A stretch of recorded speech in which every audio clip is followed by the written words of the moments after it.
Yo, what up? Today I'm sitting down with my sister, one and the only Tabitha Brown. There's a lot of laughs and good food that you don't want to miss. I am your host, Keith Terrell, and this is Young, Black, and Vegan. Tabitha interview, take one. Yes. Tabitha Brown. So, I am honored. We're here in Encino at Kel My Name. I'm sitting with arguably one of the most famous vegans in the world. I think it's safe to say that, right? Listen, people be saying that. I don't know. I was listening to your book. I kid you not, the majority of the book, I had chills listening to that book. Oh, wow. And there's so much to unpack, and I don't want to give everything away, but I kind of want to talk about that. Can you tell me about like the process of writing that book? Well, you know, I'm an open book. I have reestablished myself when I introduced myself to the world online. Because, you know, I never did videos and stuff before until like 4 years ago. And when I started that journey, I decided I wasn't gonna be afraid to just be anymore, right? I was just gonna be Tab. Whoever God created me to be, that's who I was gonna be. And so I would share things all the time. I still do. And when the pandemic hit, I was in the middle of writing a cookbook. I was like, I don't think people need a cookbook right now. I think that they need their souls to be fed, not their stomachs, you know? And I had been through a lot of what I like to call my personal pandemics, right? My own things that I thought, oh my God, my world is coming to an end type of thing. And I wanted to share those stories with people so that people would feel like they're not alone. Or if Tab got through that, I can too, you know what I'm saying? And I just started sharing like stories of my life, all different things, and it was freeing for me, even though I had been telling these stories before, but sometimes when you tell them or you write them, until you speak it out loud, it's like, oh wow, now I'm releasing it out of me. Right. But it was an amazing experience. I never thought I would be able to write a book and finish it. 1 year, 7 months. 1 year, 7 months. What's the significance of that? I got sick. I was sick for 1 year and 7 months. I had terrible pain in the back of my head that started like what I thought was like a tension headache in the back of my head, because I have like a bad, neck from a car accident. So I was used to having like those type of things. But this stayed and rested there for 1 year and 7 months. Like throughout my body, I had chronic fatigue, chronic pain. I lost my vision for a day. I would fall when I would walk. I just, I couldn't get well. Some days were better than others, but the pain was always present. How did you like deal with that? I know faith plays a huge part in your life. Oh, absolutely. During the time, I got depressed because I was going to the doctor every week, every month. Blood tests, MRIs, everything would come back normal. They couldn't tell me anything, and it was so frustrating because I was like, I know I'm not normal. I know something is not right with my body, And I kind of lost faith during that time. I thought God forgot about me. But I also realized that I had not really been truthfully praying to Him anymore. I was like habitually praying, just praying out of habit. Like, I'm gonna just say this, but I don't believe He hear me anymore. And I had to get to a place of truth and honesty with myself. And I was like, okay, Tab, you need to really try to have a talk with Him one more time, like, and really mean it this time, Yeah. And so I call it my coming to Jesus moment in my bathroom. So I got in the mirror and I said, God, this is my final call out to you. Like, this is my last try. Yeah. But my prayer was, if you heal me, you can have me. And I ain't gonna try to live my life my way no more. I'm gonna simply live it the way you created me to live it. I'll be who you created me to be. When I left the bathroom that day, I feel like a new me walked out.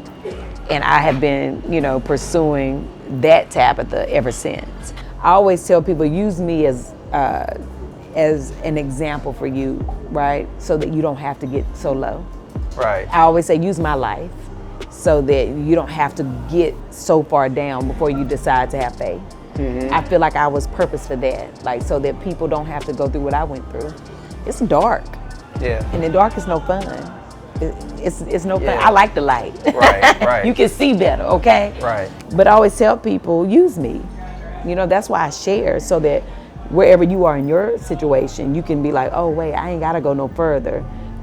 I just need a little crack of light, and I'm gonna hold on to that. One of the things you said is you sat down and you did an interview, and it was with you and your husband, and they asked him, because you kept his faith and he didn't see it, he didn't believe. Yeah, oh, absolutely, and his response was, now I know that God is real, right? Yes. Am I getting that right? Uh-huh. And so, listening to that, I can for sure say I got God from just hearing your story, which you know was incredible. So many things. You talk about your mom in the book and the role that she played. Let me ask you, have you found any dimes lately? Oh, shoot, yeah. Our grand opening on Sunday here, it was on right under that first table. Yeah. Wow. So for people who haven't read the book, can you just kind of give a quick spiel? Oh, absolutely. So when my mom was sick, we were having a conversation because we knew she was going to die. You know, she had a terminal disease.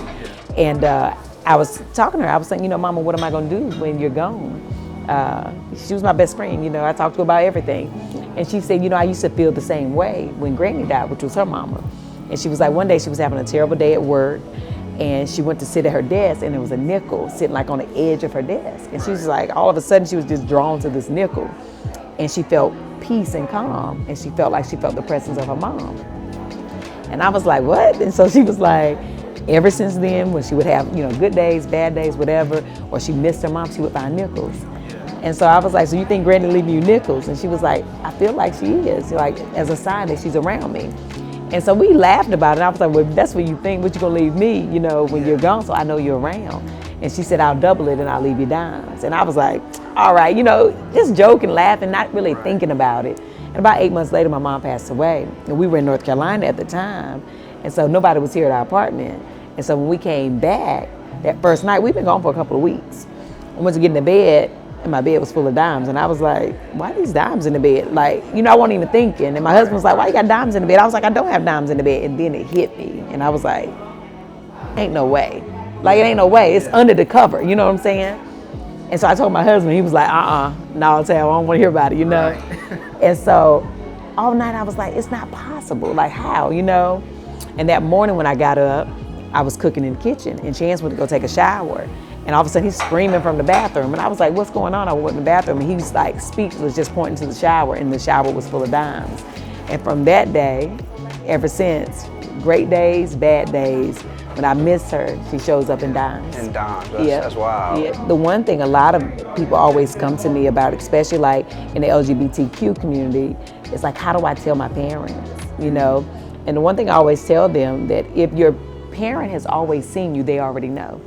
Right. And always reminding them there's nothing wrong with you. Yeah. That's the thing I always tell anybody, no matter how you identify, nothing's wrong with you.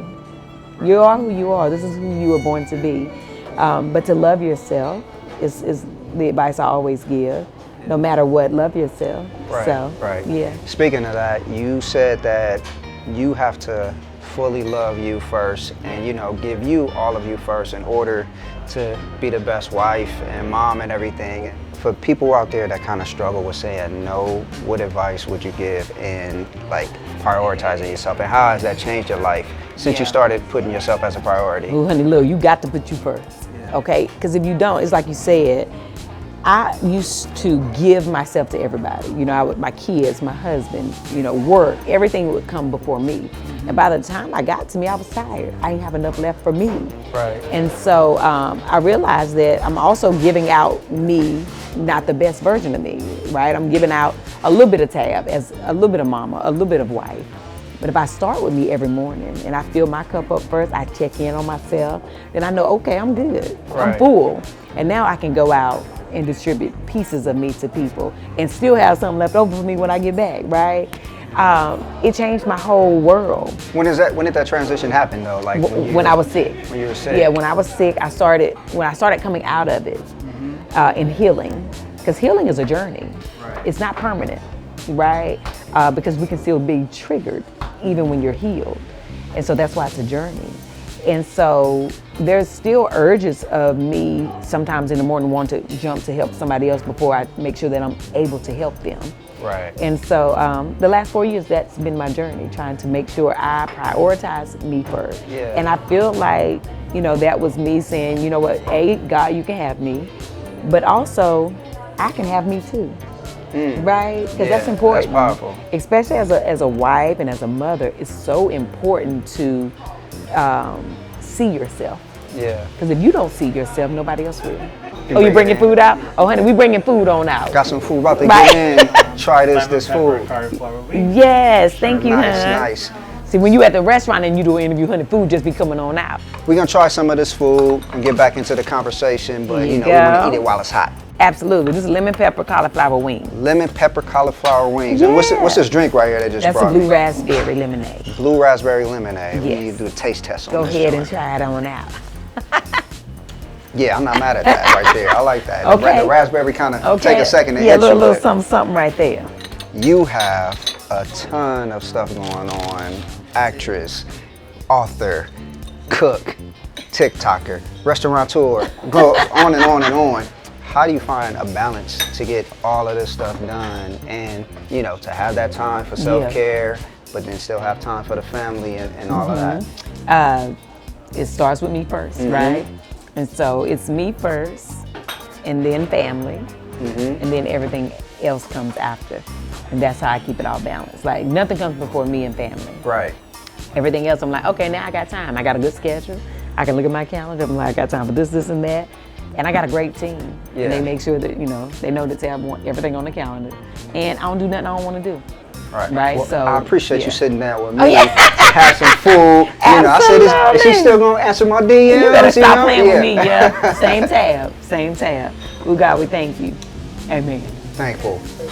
All right, here we go. Dip in with the vegan ranch. Oh, God. Let's see. And he ate the whole thing, and that's his business, okay? Mm-hmm. It's all right, huh? As black people, especially black men, Yes.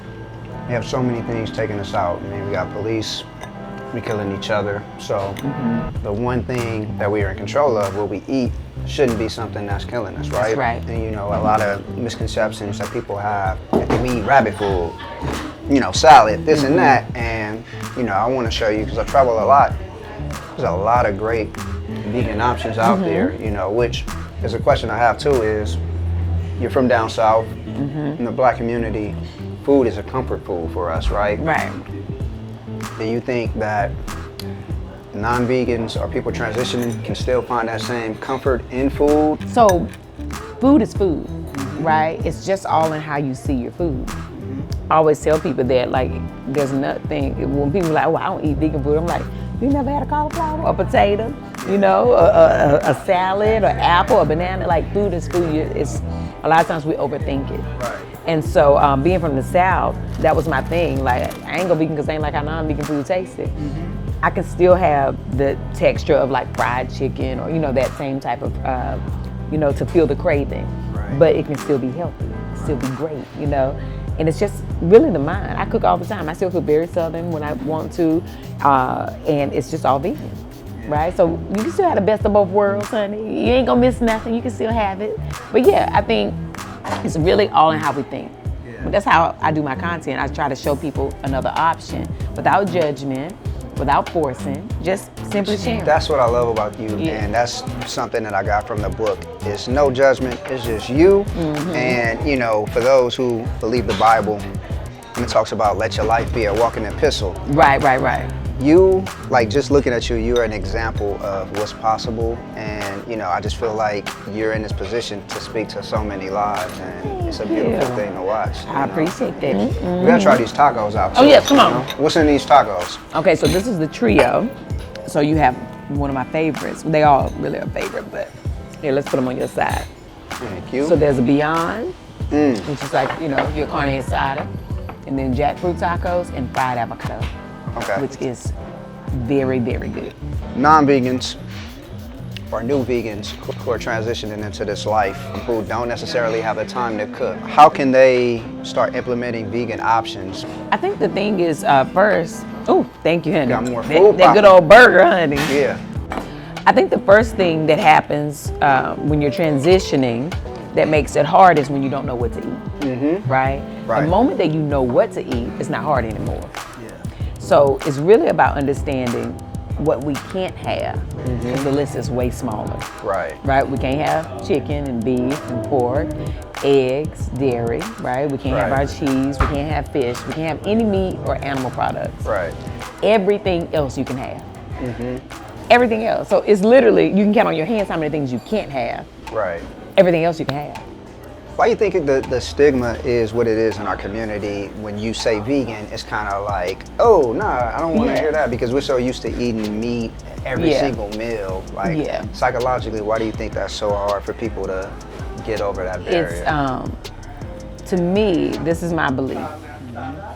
We went for centuries not being in control, right? Not having our own power.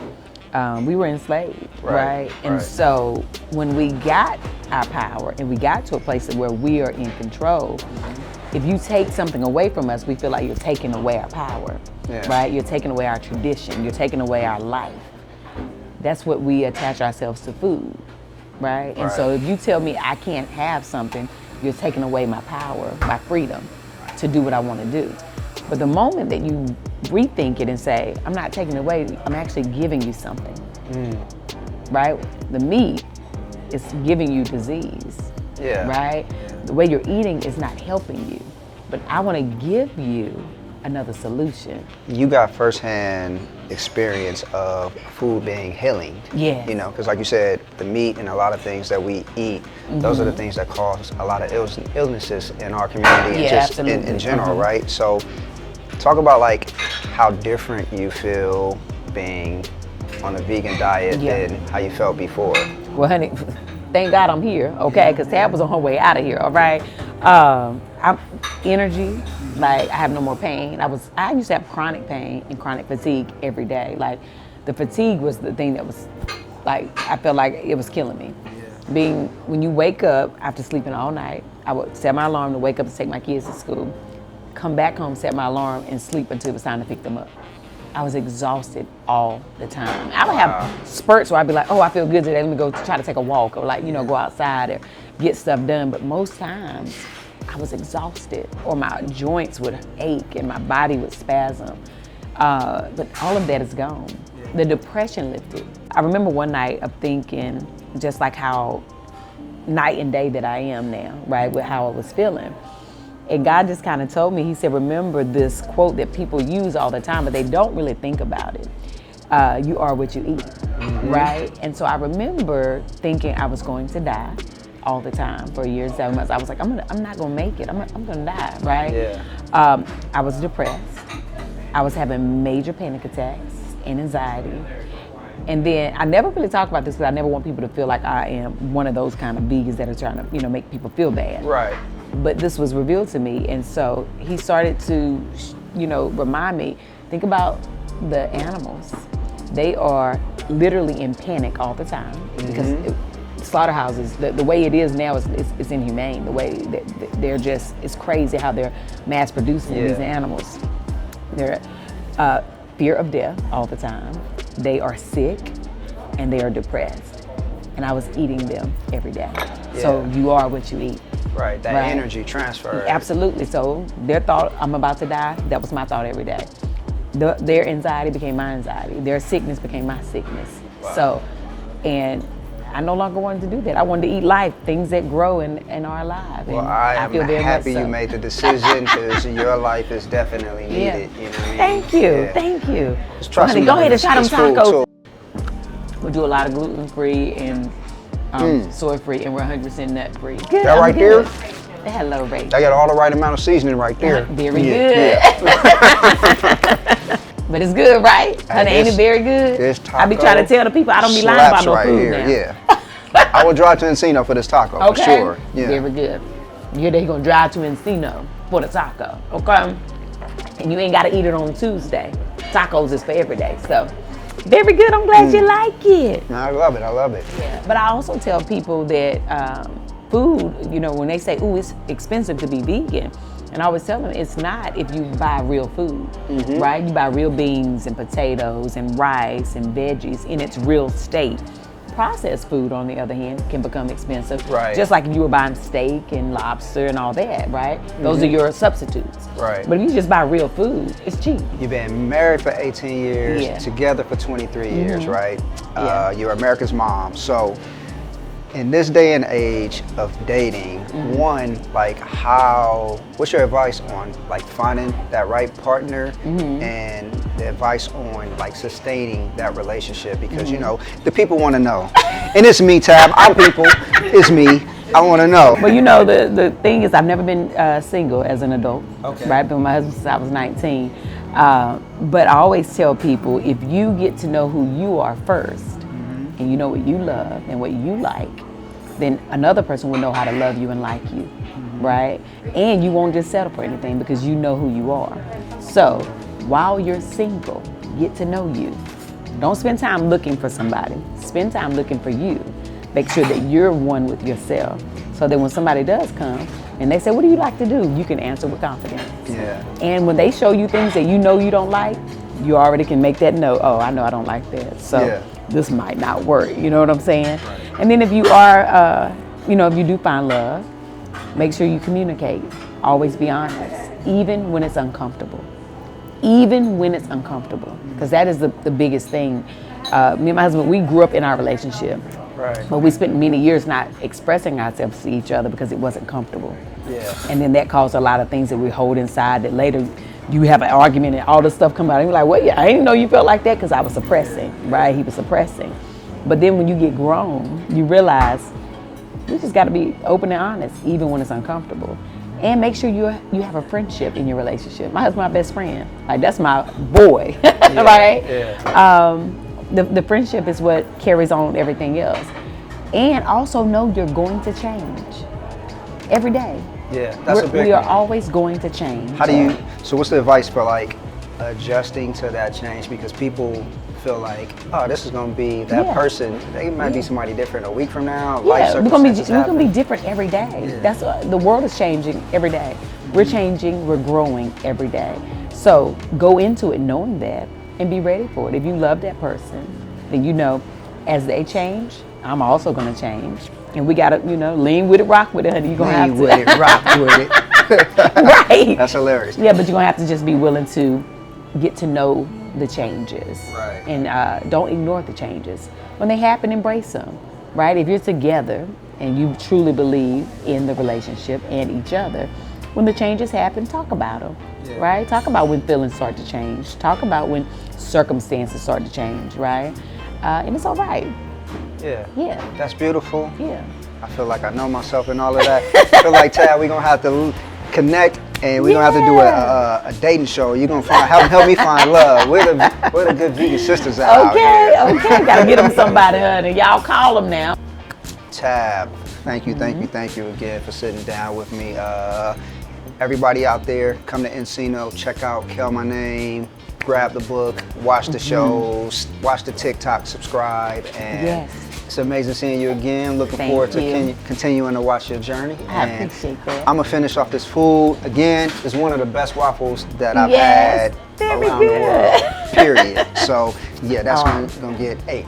Well, very good. Well, thank you for coming. Thank you for sharing some space with me and some time. Yeah, it was a pleasure. Yes, absolutely. Yes. Thank you. Absolutely. Awesome. All right, let me go on and get into this. Now we can really get in. We can really get into it now, okay? Hold on to that, Yeah. I see a whole lot of the opposite,